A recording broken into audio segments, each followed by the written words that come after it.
Welcome to Board Gamers Anonymous, the podcast about board gamers and the insane fun we have at the table together. This is Chris. And this is Anthony. And this is episode 295, Board Game Geek's Top 100 of 2020. We'd like to thank all of our Patreon backers for helping us bring you a brand new episode. All right, Anthony, we are back, and we are back with the best and biggest top 100 list of all time. It's Board Game Geeks for 2020. Absolutely. Yeah, we did this 3 years ago in 2 episodes, actually. You can go back to episodes 139 and 140 if you want to compare them. But we ran through all top 100 on the Board Game Geek list. And the cool thing about their list, much like our list, which you're going to hear in 5 short weeks, is that it changes. New games come on the list, old games come off the list, other games move up or move down based on their expansions. So we're going to do the same thing we did last time, go through all of them and tell you whether they're buys, plays, dodges, burns. There are no burns on this list, I don't think, but or if we just never played it, which there are certainly plenty of games. Plenty is a strong word. There are a few games we haven't played on this list.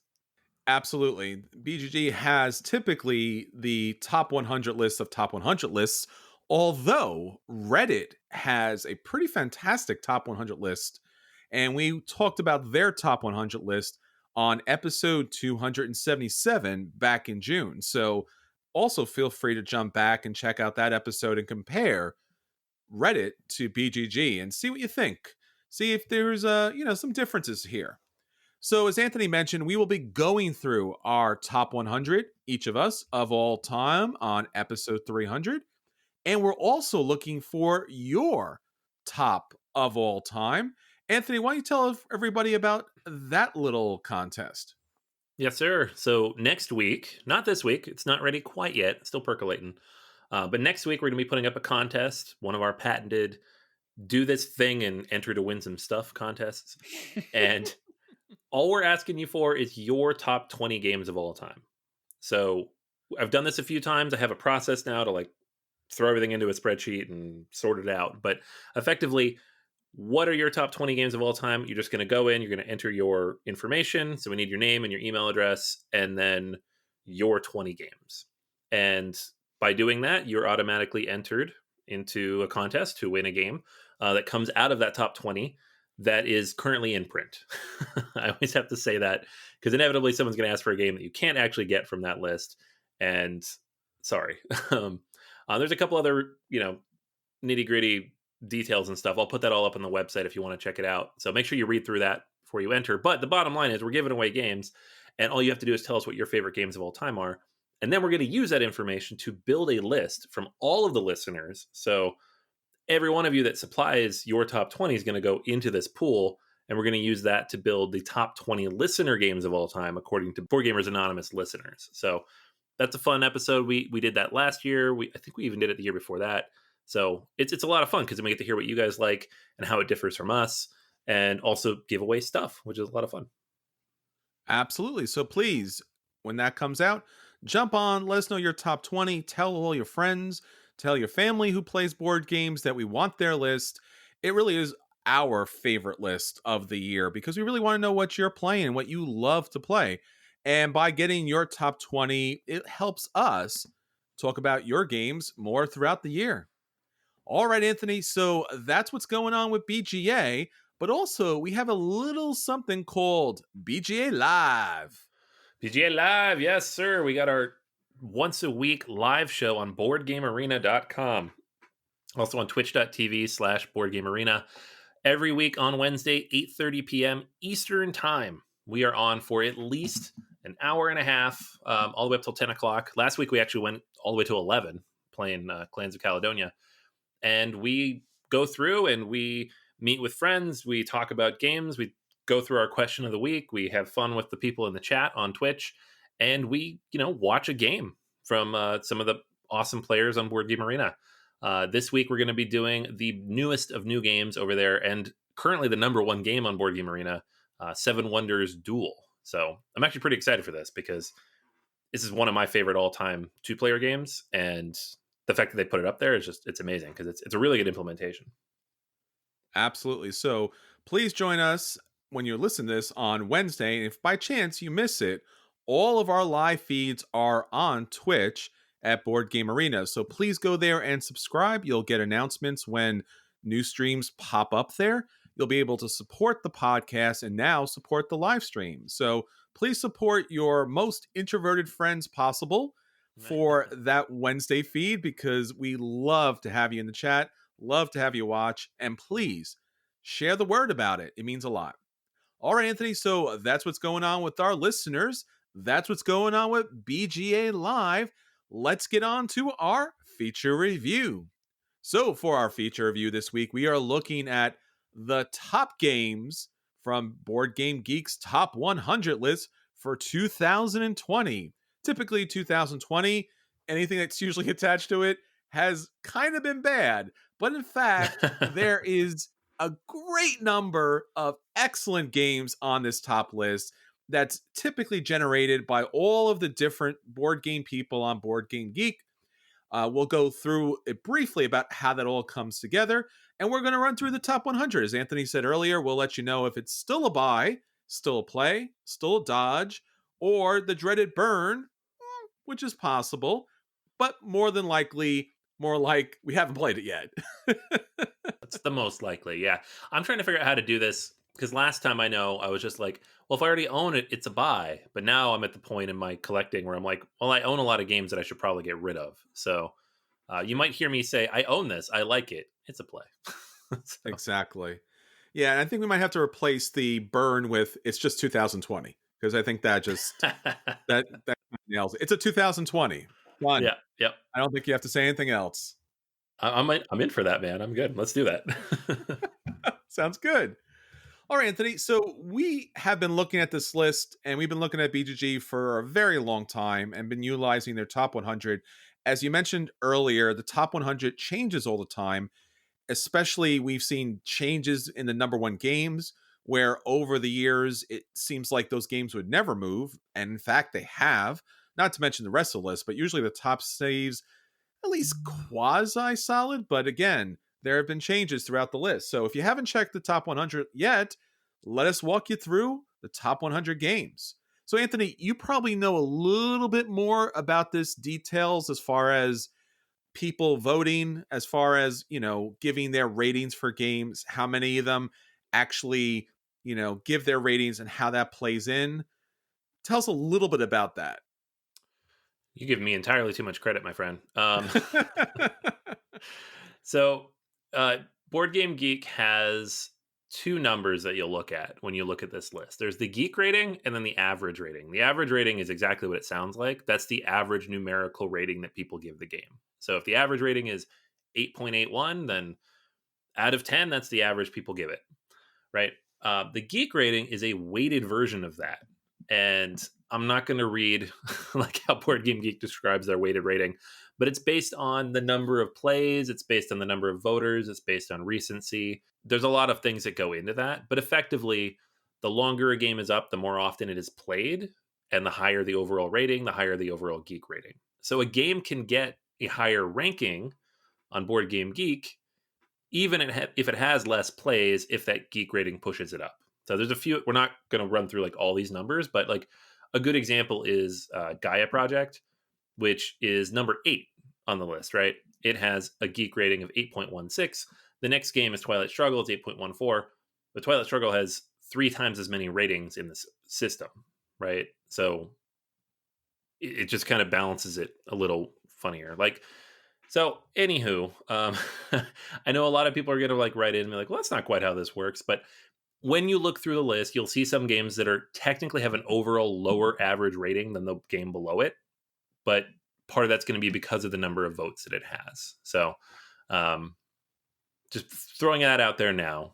We're probably not going to list off the vote counts and all that stuff here, but you can easily find it in the chart on the site.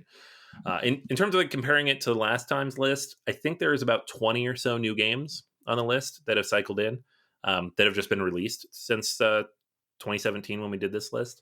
So we'll try to call those out if they're new to the list. If we're not 100% sure if it's new to the list, then, you can always listen back to the stuff we did last time. But yeah, lots of new stuff in here.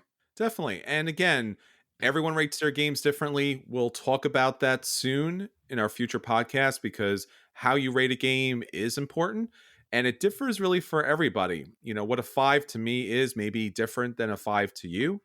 And even BGG has its own ratings. So, depending on what you look as far as numbers concerned, might differ from player to player. But since Board Game Geek does have so many ratings in their list, it's probably a very good measure of what people feel is the top 100 of all time. All right, Anthony. So, with that said, let's get on to the list. Alrighty, number 100 is Kemet. This is a dudes on a map game with Egyptian gods and all sorts of crazy stuff going on, little pyramids. It's amazing. There's just a Kickstarter up like 4 months ago, and I have pre-ordered that. I never actually owned the original version of this, but now that I've pre-ordered it and spent a bunch of money on it, it is a buy. So, wouldn't you say it's more technically gods on the map game? Mm, they're not all See? gods, right? There's some just dudes, right? Some dudes, some mummies, So let's not gender the people on the map because they're all different genders and non-genders. But nonetheless, yeah, Kemet has always been a buy for me since I played it way back when. I didn't own a copy, just like Anthony. It's been in and out of print as time goes on. I backed the Kickstarter as well. It's one of the best people on the map fighting it out no matter what because you don't have a lot of space. And, the tile collection system is fantastic. So a buy for me as well. All right, number 99, Lorenzo Il Magnifico. This one's been on the list, I think, since we did this last time. Mhm. Fantastic Euro game, and it's about the Italian Renaissance. But really, the main thing about this game is the dice. Like, you are using the dice, and everybody uses the same dice. They have workers that correlate to the dice that come up. So, kind of like a dice worker type of thing, like a Marco Polo, but it's a pool of dice, and you're all stuck with the same cruddy numbers, which it makes it fun. For me, this is definitely a buy. I have this in my collection. I love it. I have all the stuff for it. It's staying. What's funny is the Board Game Geek explanation for this game is avoid excommunication and, and lead your family to power during the Italian Renaissance. Doesn't sound like a cheerful game.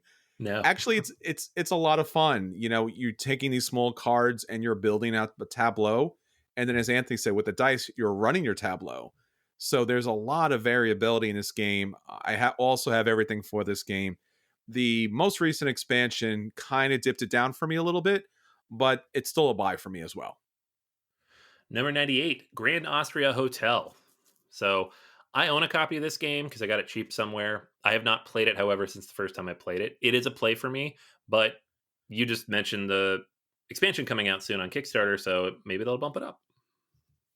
Yeah, this game has always been a play for me because there's a broken component as far as the employees are concerned. Because you can get a person that gives you one piece of cake, whereas I got a person who gives me 12 victory points at the end of the game.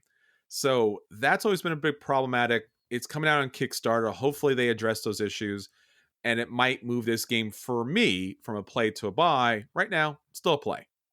All right. Number 97 is Barrage, Simone Luciani game from Cranio Creations, and it was an infamously bad Kickstarter. So the fact that it is ranked this high after all of the negative votes from the backers is impressive. This one might even go higher over time. I own a copy of this. I have yet to play my copy because there are several broken components, and they've still yet to ship the second Kickstarter with the fixes. So I don't know. I had one bad play of this at PAX years ago, and I haven't been able to play it since because of like very poor production. So I guess a dodge until they fix all that. I don't know.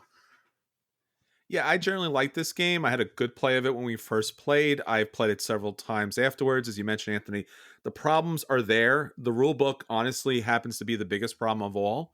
It's Yeah. very easy to misunderstand, the flow of water and how certain things move in the game.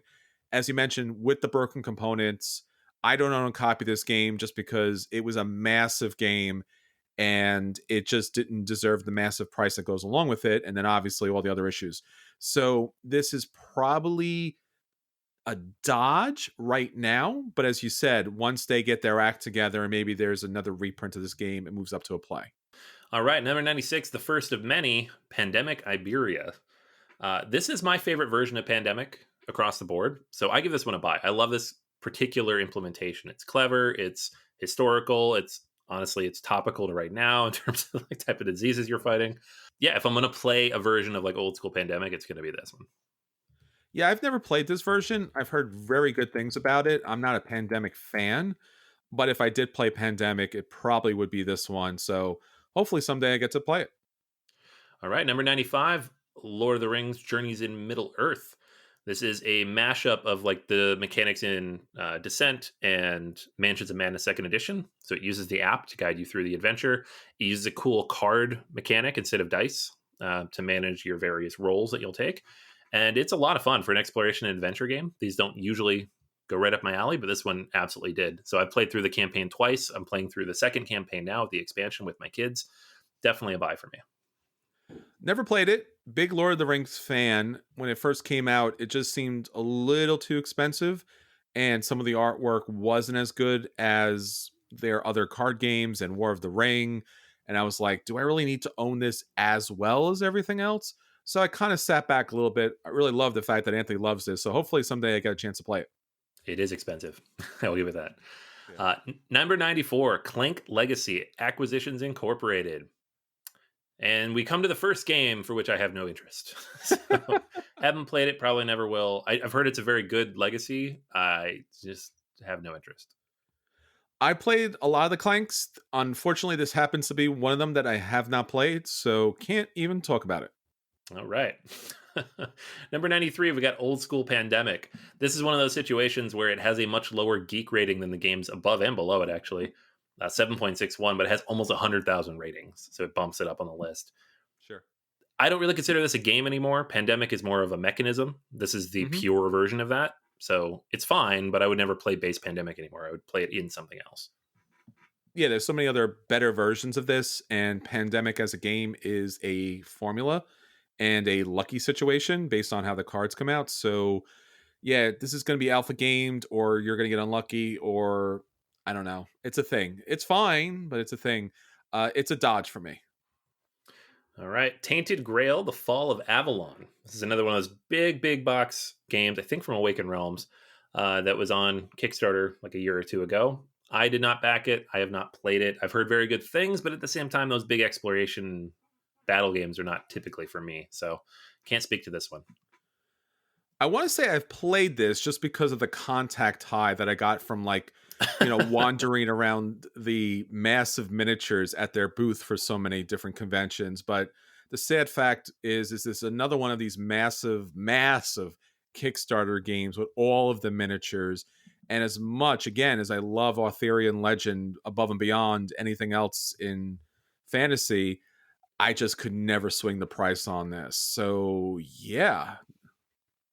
All right. Number 91 is Dominion, Old School Dominion. This is a game. I do have a copy of this, the second edition, and it's solid. It's a great game. It's another one that kind of falls in that Pandemic bucket of this is the pure raw version of this. I'd rather play either the later versions with expansions or a different game with the same mechanic. So it's a play for me. Yeah, this is another granddaddy of the game. The mechanics are, again, solid. I think it holds up better than Pandemic. But since there's been so many expansions, and if you've played any number of them, it's almost impossible to go back to Dominion. That being said, it's still a play. Number 90, Trajan, the first Stefan Feld game on the list. This is, no, it was not his first Ancient Rome game. It is one of several, though. And Yes. I think of 5, maybe. Uses like a clever action selection type of thing with the Mancala, and it's good. It's not my favorite of his games. It's a little hard to get to the table, so it's a solid play, but of course I own it because it's Stefan Feld. Yeah, if there was Mario Party in Ancient Rome, that would be this game. It's still pretty genius. It's still better. It's still very crunchy, but it is thematically just all over the place. It really is. When people talk about Feld's point salad, typically they're talking about Trajan and many other of his games. So it's fine. It's definitely worth the play. I own a copy of it. But yeah, it's not the Feld that I'm pulling for. Number 89. This is an old school one from the 80s. Sherlock Holmes Consulting Detective, The Thames Murders and Other Cases. So I love these. I have all 4 boxes of them. They're just so much fun to sit down with. I've never actually played any of them with other people, though. I do all these kind of on my own, so I don't do very well at them in terms of answering all the questions. But you go through old school style newspapers, you go through clue books. It's like a choose your own adventure type of thing, and you're just trying to solve these cases. So much fun. There are better versions of this that have come out, but this is the most charming to me. There's definitely a buy, but you've got to like this kind of game. Never played this. Sherlock Holmes is kind of a hit for me, but for some reason I've never come around this, and I've again never seen this in print. So yeah, it's never played. Number 88, Tigris and Euphrates from the 90s. It's a Reiner Knizia classic. Not a fan. Not a fan at all. This is it's a dodge. It's a pretty solid dodge for me. I played this once. Played Yellow and Yangtze actually before it, and I was like, oh, I'll play the original to see. No, I still don't like it. So, not a fan. Our friend Dave kind of tortures me about this, that I don't like this game.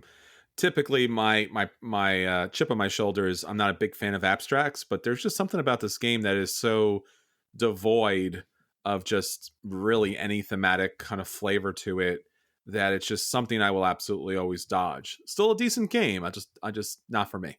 Yeah, I love abstracts, and it's not for me. Uh, 87, Roll for the Galaxy. This one came out in 2014. That seems crazy. Um, I'll read these. It's Raids for the Galaxy with dice, but it's quicker, it's more accessible, it's a little bit easier to teach. For my money, this is the best version of the For the Galaxy formula, both in terms of like how easy it is to teach other people, but also how quickly it moves. It's just a fantastic game. So this is a buy. I have it. I have all the expansions, even the really expensive, stupid one. Wow. Yeah, this is a buy for me as well. It's my favorite type of roll race. Any other kind of New Frontiers, all those different kind of race games. As Anthony said, it's fast, but it's also a beautiful production. And as Anthony mentioned, there is expansions out for this. The first expansion is essential. Second expansion has merit to it. That being said, don't own the other expansions, but hope to do. And there's a lot of digital implementations of this. So if you haven't played Roll for the Galaxy, or if Race for the Galaxy kind of scared you off, jump into Roll for the Galaxy. I think you'll enjoy it. Absolutely. All right. Next up on the list at number 86 is Raiders of the North Sea. This is the first of the Shem Phillips games. It is, I guess it's kind of taken over as one of those gateway worker placement type of games. I've actually never played Raiders of the North Sea, despite the ubiquity of the game, but I've heard plenty. I've seen it on the Switch. I've played it at a convention digitally, but I've never gotten my hands on a physical copy, so I can't actually speak to this. Yeah, it's really funny too. I've played all of his other games. Raiders of the North Sea must have come out. People must have played it for 5 minutes, and then it disappeared, and I've never seen it again. I remember it had all of the expansions. It was on Kickstarter and stuff. I was like, oh, that's nice. I have several games that are almost like this, Yeah. but I don't know what to say. I've heard this is the weakest of his games, but I can't speak to it. Yeah, I mean, it's the one that got the Kennerspiel nomination too, but who knows?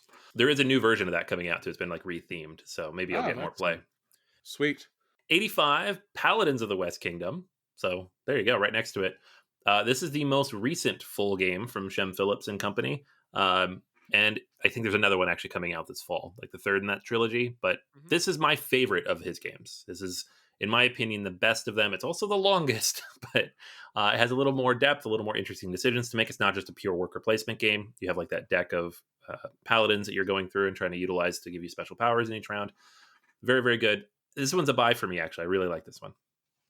Yeah, this is a play for me. I think this, again, as agreeing with you, Anthony, I think this is the best of his games so far. Obviously, we'll see the revision of Raiders of the North Sea and see how that comes out. There are some problems with it, but overall, mechanically, I think this is the height of his system. Absolutely, yeah. 84, Codenames. So this is, again, like we get these games that are just basically systems at a certain point. This is the original, right? Yes. This is the Spiel winner from only 2015, which is crazy. But this game has taken over the world. It's a play for me because it's good, and if you put it in front of me and say, this is what we're doing, I'm like, sure, but I don't love it. If it's kind of like too much, right? Saturation at a certain point. I've played so many games of Codenames, and it's fine, but you just want something else to it. And a lot of games have come out that give it something else. I do like Duet quite a bit, but that's not what we're talking about here. We're talking about Codenames, so it's a play. Yeah, I think I want to give this game 2 ratings just because there are really 2 parts or 2 roles in this game. Either you're giving the clues or you're receiving the clues. If you're receiving the clues, this game's a dodge. It's a Mm, solid dodge. If you're giving the clues, the game's a play. That being said, you can't always give the clues. So as much as this is a great game system, I own this game, but I'm going to say that 9 times out of 10 I'm going to dodge this. yeah, I can see that. That's a good call. 83 Russian Railroads. This is my all-time favorite, just pure worker placement game. But I know Chris is already going to say this, so I'm just going to say it first. It needs the expansion. Like the base game, I still like the base game, but I've never, not since day one, the first time we played it, I did not argue with people who said it's not great, like without it. So I know that's separate from this. This is the rating for the base game, but I will say this is an absolute buy for me, and I would still buy the original game if I couldn't have the expansion, but I really want that expansion in it if we're going to play. I think pretty much what everything Anthony said. The base game is still a buy. It's still a great game.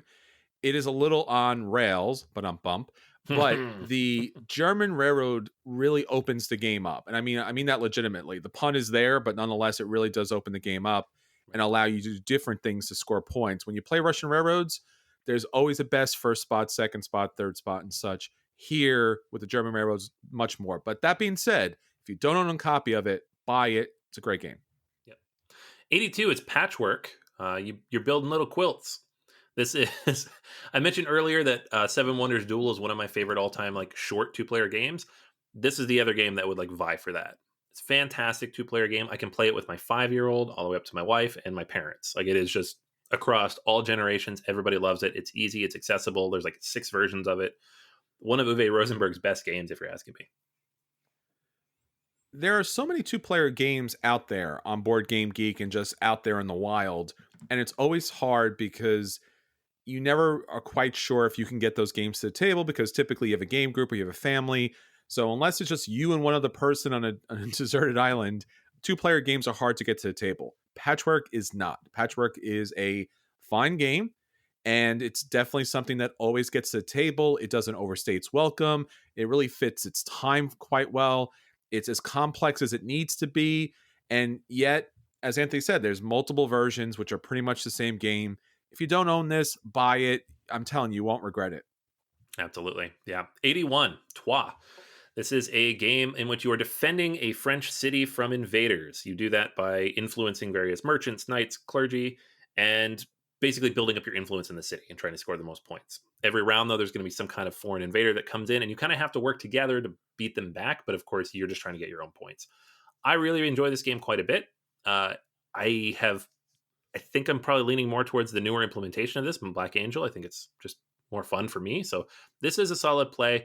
The expansion does level it up quite a bit, but in this case, again, because we're talking just about base game, it's a play for me. Yeah, this game's a dodge for me. And again, it's one of the top 100 games of all time that people typically like to bring to the table that I'm like, I'm just going to pass on this. It just doesn't fit for me whatsoever. Just the idea of, spending all this time and effort to get your dice only to have your dice taken away from you. And then it's just a very bland kind of presentation. I still haven't played Black Angel, and maybe that implementation will really work for me. So at this point, I'm gonna dodge Trois. Yeah, I think you like Black Angel because you can still buy people's dice, but there's ways to store them and save them, and also they all cost 1, so you're not paying like a crazy amount of money to get them. Nice. All right, number 80 is Mombasa, first game from Alexander Pfister on the list. I really enjoy this game a lot, specifically for that card mechanism, like the way you're like basically like loading these things up for what's going to come back into your hand. I own a copy somewhere, but I'll be honest, this doesn't come to the table, if nothing else, because the theme is just not okay, right? It's just not okay anymore. It wasn't okay when it came out 5 years ago. It's certainly not okay now. So it's one of those things like if you rethemed this, great, it's a play. If you're just talking about the game as is, it's kind of become a dodge because I just don't feel comfortable bringing it to the table. Mhm. It's in that in between area. This game has been on and off my top 100 since I got a chance to play it. I didn't own a copy initially, so when you put this on the table, it's this generic blob of, area control situation you're trying to build. There's diamonds, there's books, and there's this totally excellent card play and market situation that you're managing throughout the game. It is utterly a fantastic game. It is the solidest of buys as far as all the things it can do. That being said, as Anthony said, it is problematic for many reasons that are not as well addressed as they probably could be. They're kind of addressed in the rule book. So I own a copy of this. It's sealed. I still have not opened it.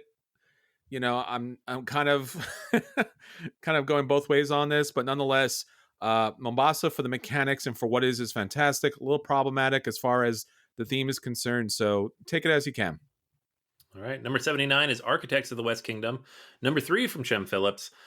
This is the first in the West Kingdom series, and it's the lightest, obviously, of the three.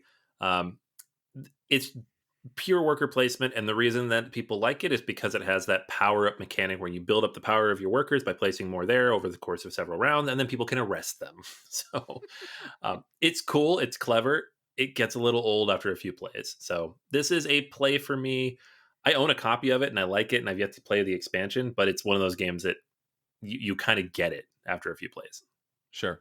This is the game I played the most out of all of his collection of games. It's just really easy to get to the table. Everyone pretty much gets it right on. There is some quirky, odd mechanics as far as, getting your people, releasing your people, black marks, all that kind of stuff. But as far as sending more people to an area to collect more resources, it is totally spot on. That being said, it's just a play for me. I think Anthony mentioned it best as far as like once you played this a couple of times, you feel like you played it out, and there's really not much more to do with it. Yep. All right, number 78. I don't want to skip over it per se, but Dominion Intrigue. Exactly what I said for Dominion.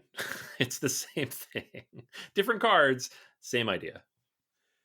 Yeah, this is a little bit better. This is a full standalone game, but it is I believe, I haven't looked ahead on the list, but I believe this is the top Dominion game.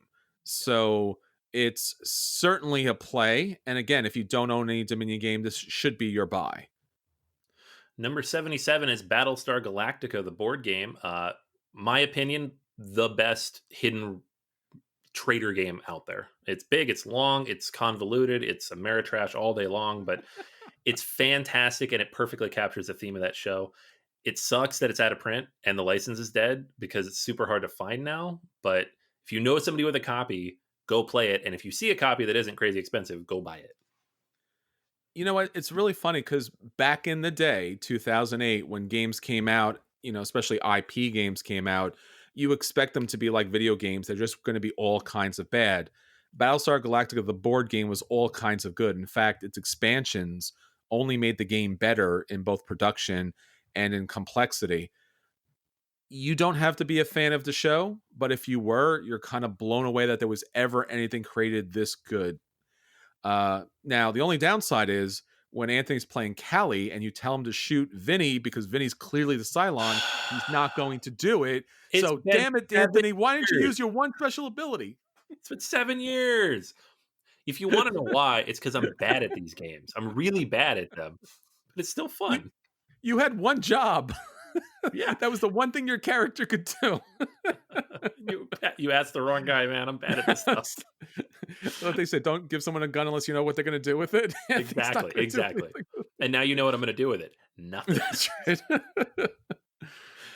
All right, moving on. Number 76, On Mars. This one just came out in January of this year, and it's already up to number 76. Vital Lacerda. This is his most recent game. It is just a fantastic game. Conceptually, you are moving back and forth from orbit down to the planet and just building everything up and all these different things you're trying to do and move these systems up. It's your classic Lacerda where you have 3 or 4 systems all kind of moving in tandem and you have to manage how they all move together. But combined with tools, just beautiful artwork of Mars and just the clever use of the mechanics of getting on and off the planet and moving around the planet to pick various things up. Just a fantastic game. Not my favorite of his, but honestly, that's such a high bar that doesn't really mean anything. It's definitely a buy. It's amazing that he's able to keep coming up with these interesting mechanics. There's so many different aspects to his games that make his games so thematic. And I mean thematic as far as the gameplay is concerned. As you mentioned, moving back and forth is, between Mars and Earth, you would think, or you would assume, like, oh, that's just a simple thing you don't really pay attention to. But obviously that's always going to be the most challenging of any kind of Mars mission. And to be able to do it on the fly, right? He built a huge, beautiful mechanic out of it. The game is crunchy and complex as all get out. I mean, Ian O'Toole's artwork on this game, I mean, you really do feel, I mean, this is the definitive Mars game. I mean, there's a lot of great Mars games out there. Don't get me wrong. I have a bunch on my own list, but if you love space, if you love Vital Lacerda, you can't do better. Definitely not. 75, The Quacks of Quedlinburg. This is just a clever, cute, quirky, just perfect family weight game. I picked this up just kind of on a lark before. I mean, we knew about it obviously going into it, but I hadn't played it when I got it. And now that I have it and have played it several times, it's just such a fantastic, fun thing that anybody can play. Kids, adults, whatever. It's quick to teach, and the expansion just adds to that a little bit, which is great. I'm looking forward to the new expansion. So this is a solid play for me. I played this way back when it was in its German release, and I will not insult our German audience by trying to repronounce the German title, but I remember playing this at a convention with just random game, and they're like, hey, you want to play this? I'm like, sure. And again, it's a press your luck game as you pull tiles out of this bag to build up your, potion. And hopefully it doesn't explode, but you get to decide what goes into your bag. So it's a bag building game. We already played Orleans, had been out some time. This was a lighter version, funner kind of family weight version. The Herb Witches are out. The new expansion's coming out. This game is a buy for me. I know a lot of people, I am not one of them, but a lot of people have spent a lot of money upgrading their tokens, and I am completely jealous about that. But nonetheless, it is a buy for, so many different reasons. All right, number 74 is Rising Sun. This is the second of Eric Lang's big mythology series games after Blood Rage. And in this one, you're kind of working together a little bit. Like, it's got a diplomacy style approach, but without all the super crazy backstabbing and attacking. It's people on a map, but at the same time, it is not really. Like, you're just going to pick up various cards that are going to give different types of abilities and power, similar to Blood Rage. They're going to kind of guide how you score points. I'll be honest, having played this 3 or 4 times, it's yet to really click with me. Either you just kind of are able to go with the flow with the clan that you pick and do what you need to do, or you're not, and people just stomp on you for 2.5 hours. I have not enjoyed this nearly as much as I hoped I would. I do own it. I backed all the stuff for it, but it is on the dodge list. I'm probably going to get rid of it at some point if I can ever figure out how to ship it. Yeah, I backed the Kickstarter as well. I don't have all of the stuff for it, and I do regret that because I do believe there is a radical difference in gameplay value if you play the base version of this, which is all cardboard chits, versus if you play the upgraded version, which has a lot more of the miniatures and such. And not just because it looks cooler, but it really does function differently. So, as Anthony mentioned, you're doing diplomacy, but not the worst kind of diplomacy. Although there is some challenges as far as, teaming up with certain players and letting other people run to victory. It's not as much of a dudes on the map, even though it is a, situation like that. It really is a Euro game. You do want to claim certain spots on the board. I own this. It's still a buy for me. It has so much stuff on this. This could almost be a lifestyle game. All right, number 73 is Eldritch Horror. This is a big sprawling map of a game, kind of a sequel to Arkham Horror, which was a longtime classic from Fantasy Flight Games. I've never played it, and I don't really want to because it's just not the kind of sprawling Arkham dice roll type of game that's for me. Like, I like some of the other Arkham games. This just doesn't seem like something I would like. Yeah, I still haven't played this yet. I was definitely late to the Arkham Horror, kind of thing, but I heard good things about this as I guess in contrast to Arkham Horror. I don't know if I'll ever play this. I can't think that I would, but nonetheless, eventually the madness does get us all. It does indeed. 72 is Twilight Imperium 3rd edition. Let's hold off on this because 4th edition is higher on the list, and it's, I don't know, same thing. Also, neither one of us has played 3rd edition. So. It's true. 71, El Grande. I've still yet to play this, so I'm going to let you talk about it. El Grande is one of the classic games of all times. It is an area control game. But the area control game is operated quite differently. So as you're trying to control those different areas, you are utilizing these unique cards that tell you how many of your people are you're able to put out there on the board. But there's a really interesting tower mechanic and how those people play out. And there is major control and minor control throughout. It's had a reprint, so it went from cubes to meeple at some point. This is a quite good game. It's a classic game of all time. It has a big box version of the game.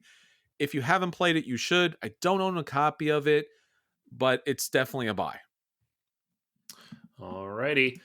Next up on the list is number 70, Aeon's End. This is a deck building game with like a few quirks to it. So they remove a lot of the kind of extraneous tracking that you'd get in a game like Sentinels of the Multiverse.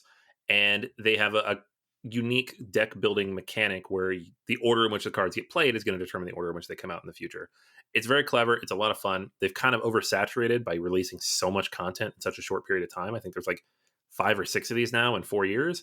But it's still a very solid game. I do have a copy of it. I give it a very strong play.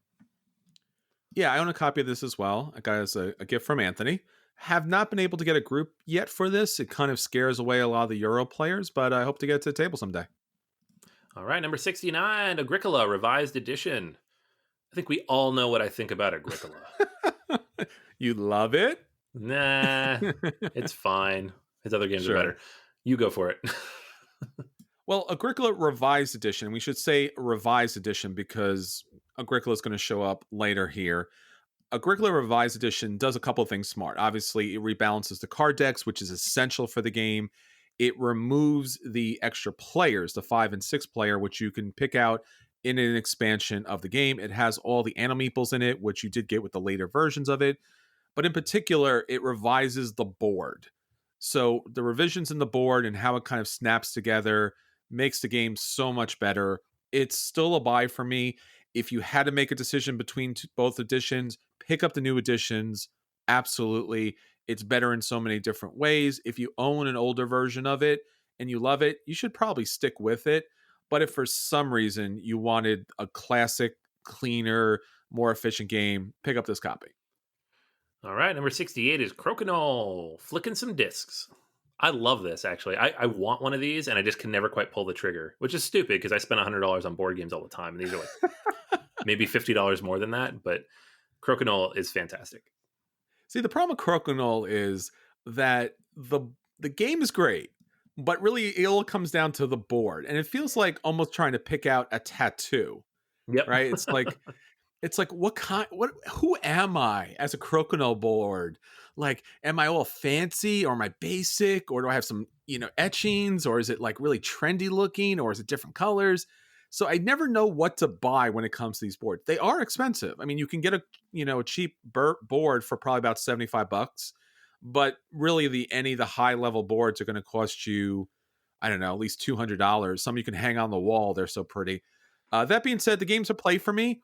I can't see pulling the trigger on something this big unless I had a pretty grand house where I could just leave this set up. All right, number 67 is Lisboa, next game from Vital Lacerda on the list. And you are rebuilding the city of Lisboa after it gets completely pummeled by earthquakes and floods. And you know what? It sounds like 2020, but in the 18th century. This is a fantastic game. It's brilliant. It looks beautiful. It's Ian O'Toole, of course, but just like a different take on that. It's, again, not quite my favorite Vital Lacerda game, but what are you going to do? The bar is so high. It's a buy. I have a copy. It's, in fact, my favorite Vital Lacerda game. And as Anthony mentioned, it's very thematic because obviously you're dealing with all these different tragedies that came about.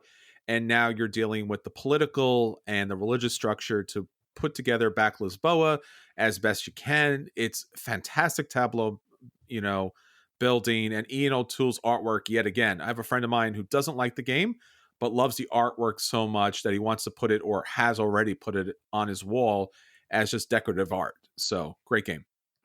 All right, number 66 is Kalis, a game I somehow still have not played, despite the fact that the designer made one of my favorite games of all time after this. So I can't really speak to this, but I'm sure it's good. It's a great game. It's a cutthroat Euro game, and there's been some Euro games out there that have kind of claimed that, but there really isn't a cutthroat Euro game like Kalis. Now we're talking about the 2005 version, but this was recently reprinted and revised, so the new version's even better, sharper gameplay artwork, and in fact, the only thing about the classic that makes it better is the really kind of like unhappy king who's just snarling at you. But again, if you're going to play Kalis, play at a full player count. Don't play less than that, or you're not going to get the most out of the game. All right, number 65 is The Crew, The Quest for Planet 9. This won the Kennerspiel this year, and it is a cooperative trick-taking game. It is my favorite trick-taking game. It was like instantly engaging. It comes with 50 different missions. Once you get past like the first 10, they're incredibly difficult. Just a fantastic, highly replayable game. It's actually on Board Game Arena now, too, so if you don't have a copy, you can just go play it online. Yeah, the first couple times I played this, I kind of found it quite boring. Obviously, I need to play this more. It's great. It's on Board Game Arena, so I'll play it a couple more times. Space theme's great. Trick taking has always been good in my book, but right at this point, it's still a dodge. All right, number 64 is The Lords of Waterdeep. This is the gold standard, at least it was until very recently, of kind of gateway worker placement games taking place in the world of Dungeons and Dragons in Waterdeep. Just fantastic production, especially for the time back in 2012 from Wizards of the Coast. This was a very solid production. I still have a copy somewhere. It's a strong play for me still. If you have the expansion, Scoundrels of Skullport. I agree with everything Anthony says. The production was off the charts back in 2012. The expansion is essential, not just kind of needed, but essential. I've played this a lot online, as Anthony mentioned, was kind of like the classic of worker placement games. So it does get a lot of play. I own a copy. It's still sealed. I'm waiting for the expansion. Not going to open until then. That's fair. Yeah. 63 is Clink, a deck building adventure. The original Clink from Direwolf. And I don't know, this game, I always wanted to like it. It just felt a little too simple, a little too, I don't know. Even with the expansions thrown in with like the tweaks with the Egyptian map or the sunken map, it's just not for me. And I can't quite put my finger on why. So Clank is a dodge for me, unfortunately. Yeah, this is a hard one. I like the game. I think the mechanics are really, solid here as far as making noise wakes up the dragon. So you have this bag building situation. The cards are pretty smart. But as you mentioned, Anthony, it is still somewhat generic game. And again, I'm with you on that. I can't put my finger on what makes this a dodge or what makes this a bear play. I'm probably going to say, man, this is really hard. I'm probably going to give this the most basic of plays possible because this seems like a basic pumpkin spice latte where it's like it's in everything. You're like, oh, okay, fine, I'll drink it. I don't care. It's that time of year. So yeah, Clank. All right, 62 is Keyflower. It's a Euro classic. I do have a copy somewhere. I picked it up at a convention, the Quintet edition, plus the expansions. I've still yet to play it, though, which is unfortunate because having learned it a couple times, I'm very excited to play it, but I don't have a full opinion yet. So if there was a second game in the Euro arena that was vicious, first Kalis and then Keyflower. Now, Keyflower is all about bidding. So it's blind bidding and you have your meeples that are going to be bid. Now, there's a lot of mechanics that switch and mess that up, but yeah, you can certainly outbid people. And nonetheless, as you build up your own little village area, people can jump over to your village area and take over your supply and make it harder for you to use your own buildings. So it is brutal. It is vicious. It is a solid game. I'm going to give it a play. All right. Number 61 is Five Tribes. This one is came out from Days of Wonder back in 2014. It has a Mancala style gameplay, and you're moving various different people around throughout Nakala, trying to claim these different oases. There's like djinns in it, so it's kind of magical as well. I really enjoy this game quite a bit. There is a little bit of AFP, but if you play with the right people, it's not too bad. You just need to play with people who aren't going to try to min-max the whole game every time they take a turn. But it's just, the production's fantastic. The expansions add so much additional content to this. It is very solid. One of my favorite from Days of Wonder. The smaller the player count, the better the game. And Five Tribes with the AP that comes along with this and the Mancala mechanics here, it can become a bad game with too many players and too many AP. It can become a bad game right away. This is also another game that had super problematic situation with it where you were basically selling and buying slaves as a commodity. They swapped that out in the second edition. Good job, Days of Wonder. Love your games. Great production here. And in general, this game is a play for me, just because the player count is not solid throughout. But if you play at a lower player count, it's a fantastic game. All right, number 60 on the list, Teotihuacan, City of Gods. This is Tashini's game that came out 2 years ago and was just an instant hit. This is one of his most popular games, and I think it's my favorite game of his. It's actually moved its way up into my top 10 personally here in 2020 because I've been playing it so much online. I absolutely love this game. It doesn't seem like there's a lot to it at first, but the depth comes out the more you play it, the randomness of where things lie, the randomness of where the dice are, having to overcome where other people's dice are. So maybe you can't take the action you need to take at a particular time because you can't afford it. It's just so much variability there, even though it doesn't seem like it's going to be there. So you throw in some of the expansions with the variable player powers and the different scoring mechanics and all the different things you can do there. And this game is just spectacular. So Teotihuacan is a strong buy for me. I'm going to tell the Voyages of Marco Polo you said that. Yeah, I mean, it pass Marco? It did pass Marco Polo this year. Yeah, we're working on our top 100 Ooh, list, so I have that. It is above the Voyages of Marco Polo now. that's unheard of. It is. Yeah, this is a solid game from top to bottom. Again, the production, the mechanics, the building of the pyramid here is just great. It's, as Anthony said, I played a lot more of this game on Board Game Arena. I don't own a copy myself, but as Anthony said, the more you do play this game, the more you do want to own a game of this. And maybe the expansions do a lot more for this game. So looking forward to that. Yep. Number 59, Dominant Species.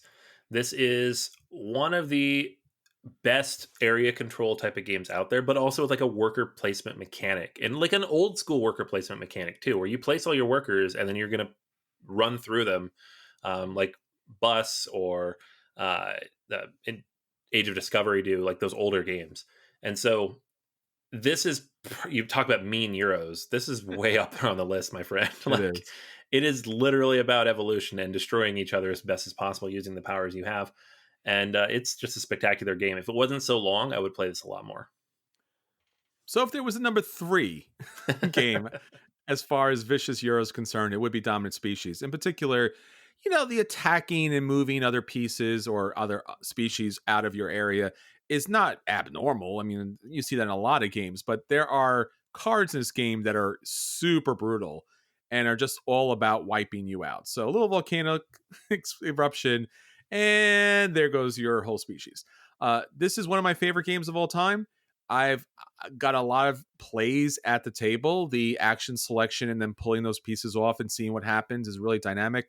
The scoring's a little challenging. Be sure you have someone who's played the game before sitting down trying to score this game.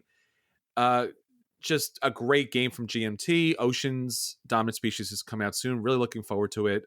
Definite buy for me. All right, number 58 on the list is Fields of Arle. This is from Uwe Rosenberg, and it was his big sandbox game before he released several other sandbox games. Um, so when it was first released, this was for 2 players only, and that made it pretty limited in who could play it. Like it's still like a 2+ hour game. It can go upwards of 3, and it's this big sprawling sandbox of a thing. Fantastic game, an absolutely just phenomenal game. Plays well at 1, plays well at 2, and now with the expansion, the Tea and Trade expansion, you can play with 3. It's one of those funny games that you look at it, you're like, this is like a fantastic, just top 100, obviously, game. And then you look at its other games that maybe play with it more of a variable player count and do some other different things. And this one just doesn't hit the table as often, but it's still a very strong buy, especially if you want something that's tuned for fewer players. It's really hard to say here because so many of his games are like so many of his other games. Yeah. I've played this at 2.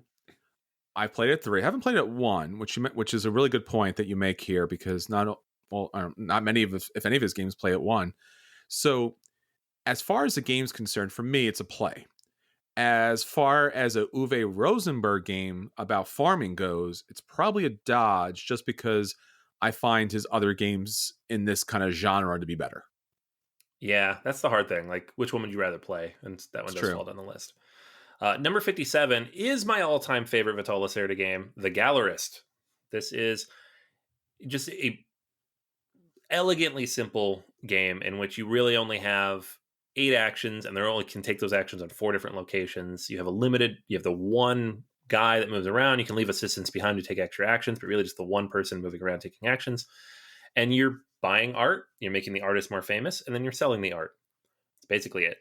Um, it has all the hallmarks of his other games of all these systems upon systems, and they're very carefully interwoven. But this one really does boil it down to the essence, and you can play this in 90 minutes with 3 or 4 players, which is insane for a Vital Lacerda game. A lot of his games run much longer, 2 to 3 hours.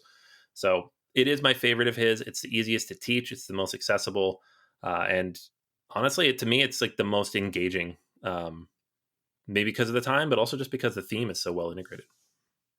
It's a solid buy for me. The art aesthetic here is just unquestionably fantastic, and obviously the theme here is something that you don't usually see about operating a art gallery, and you're like, that seems kind of but actually this really is solid. And again, I think this mechanics here in the Gallerist could be used for so many other games. Just the idea of like being an agent for other people's, top talent and such. So yeah, this is definitely a pickup. All right, number 56 is the newest of the cooperative LCGs from Fantasy Flight, Marvel Champions, the card game. I picked this up last year when it came out. I've picked up all the expansions since, and I absolutely love it. It's a fantastic game. Where Arkham Horror, the card game, took the story building elements of Lord of the Rings, the card game, this one took the combat elements and refined those. So we have this like weird tree now of games where you have the original Lord of the Rings, warts and all. And if you really want a story driven game that plays really well solo and has good progression, you go the Arkham Horror route. If you really want a game that like narrows in and refines the combat mechanics and lets you build all those crazy combos that you want to play in a card game, you go Marvel Champions. So we'll get into, I guess I'll say that for episode 300, which of these was my favorite, but I do own all 3, and I think they all fit different areas. Now, I'm not buying all the materials for all 3 of these, but I will say that they're all very good games. I think you have a flowchart article in your future, Anthony.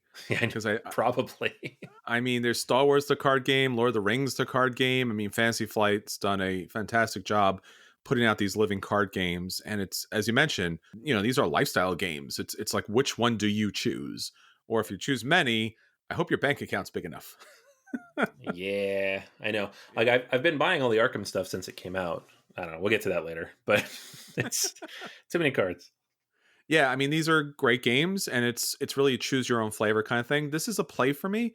It's not as thematic as Arkham Horror for me, but it's still a very good game. Absolutely. Yeah. 55, Race for the Galaxy. This one still ranks higher than Roll, but as I said before, this is the classic. This is the original version of this formula. It's still very good, but it does have a few rough edges around the sides, and there are certain expansions that make the game, I wouldn't say more playable, but better. So this is a play. I honestly, the base game might even be a dodge for me. I don't know that I would sit down and play it if someone just had the base game of Race for the Galaxy out, but it is a solid implementation. Well, obviously, it's the first of those implementations, but there's other games that come out since then with those mechanics that I like better. Yeah, I guess this falls into the Pandemic and Dominion situation where this game was a classic and it did many things right, and then later on it was kind of reinvented in better ways. It's still one of my favorite games. It's still a buy, even though it does have its challenges and probably better off in a different form. All right, number 54 is Seven Wonders.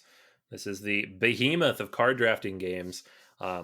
And actually just got a second edition, which I don't think they have a separate listing for. I'm not sure, but this is where it's sitting here now. And I don't know. I honestly didn't like this game a ton when I first played it because it's the kind of game where you kind of need to know what's in the deck to be able to plan accordingly. But once you do, and you can think it through, you can see what other people are doing and start hate drafting, it's spectacular. And the fact that it's a game you can play with 7 people in 20 minutes is even more spectacular. So this is an easy buy for like honestly any gamer because it's just a game you should have in your collection. Yeah, this was my number one game of all time when we first started doing top 100 list. I love Seven Wonders. I love card drafting. I absolutely adore tableau building and civilization building. Just fantastic. The artwork is great. The expansions make this game phenomenal. This new edition of the game with just some rule tweaks and some upgraded artwork.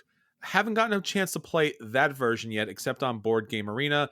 Still, a classic, modern day classic, so to speak. Absolute buy.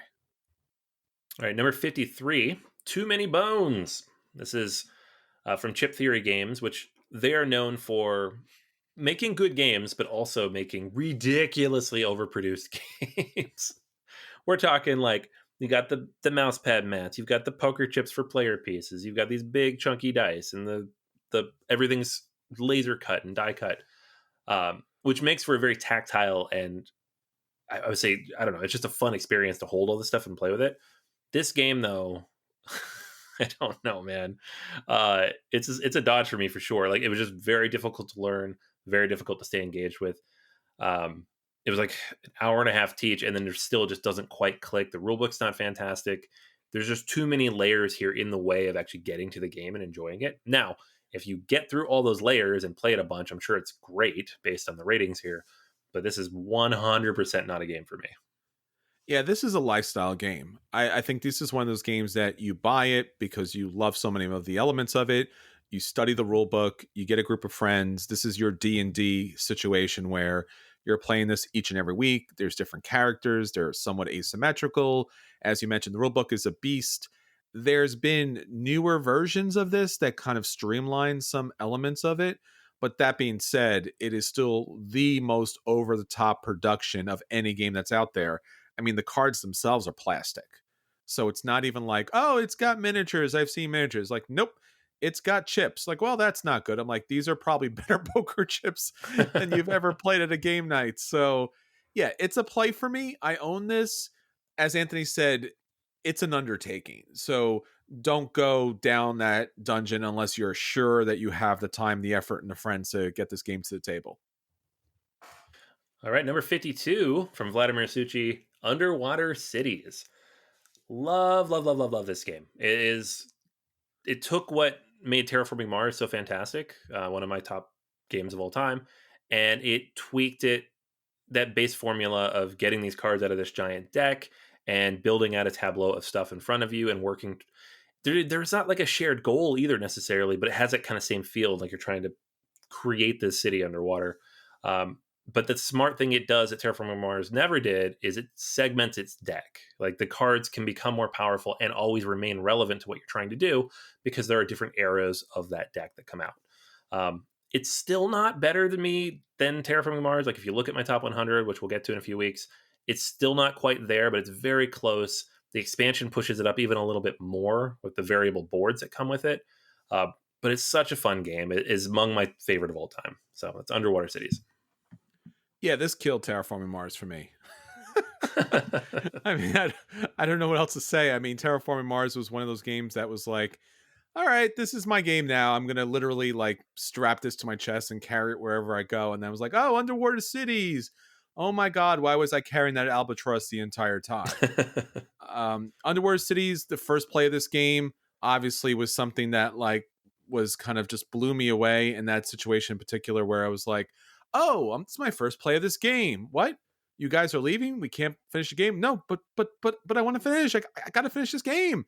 And it's just been a great game. The expansion makes the game even better if that's possible. This is a buy, solid buy. Even if you don't like Terraforming Mars or if you do, this is your game. It is a little long. I'm not going to say it's not. But again, this is something that Vladimir Suchi's done a fantastic job. Everything he does is fantastic, but especially this. All right. And then number 51, Android Netrunner. It probably had the biggest cult following of any of the LCGs from Fantasy Flight, but unfortunately they lost the license to it just a year or two ago, and they're no longer making this game, which is super unfortunate. I never had a chance to play it when it was actually in print, but friend here locally in Pittsburgh, Ryan, picked up a copy along with a few expansions, and we got a chance to play it. It is this brilliant asymmetrical two-player game, that each side is so different, but then you throw on top of it the LCG elements where you're building decks and creating your own runners and your own corporations. And man, I really wish that I had gotten into this when it was still around. I never would have done competitive or anything because that's just not a scene for me. But it would have been cool to see all the different types of cards, which are now very much out of print and very hard to find, extremely expensive. So I don't know if they could ever find a way to retheme something else using these mechanics. The mechanics are very much built around the theme of the game. But if they can, that would be really cool because I would love to see a game come back like this where it's just 2-player, asymmetrical, so much just variability in how it comes out. I know Star Wars did that a little bit, but this one did it like times 10. So it's a shame that it's out of print. Yeah, I have a base copy of this game that I picked up as an auction after it was announced that they weren't being all the expansions weren't going to be coming out in the future. So I don't know if I'll actually ever get this to the table, as you mentioned, because the expansions just disappeared off the face of the earth. That being said, I've heard the same things you've said about this game, and you've heard about this game, and really, I would like to play this game. Unfortunately, it might be one of those things that we may never get to play this game, at least in this version. Yeah. All right, so there you are, the top 51 games of BGG's top 100. Hold on, we're going to get to the top 50 games on BGG. So stick with us. On our next episode, we'll wrap up the list and you'll find out what games are on top, what games we bought, what games we played, what games we dodged, and what games we 2020. So join us on episode 296 next week. Until next time, this is Chris. And this is Anthony. And we'll save you all a seat at the table.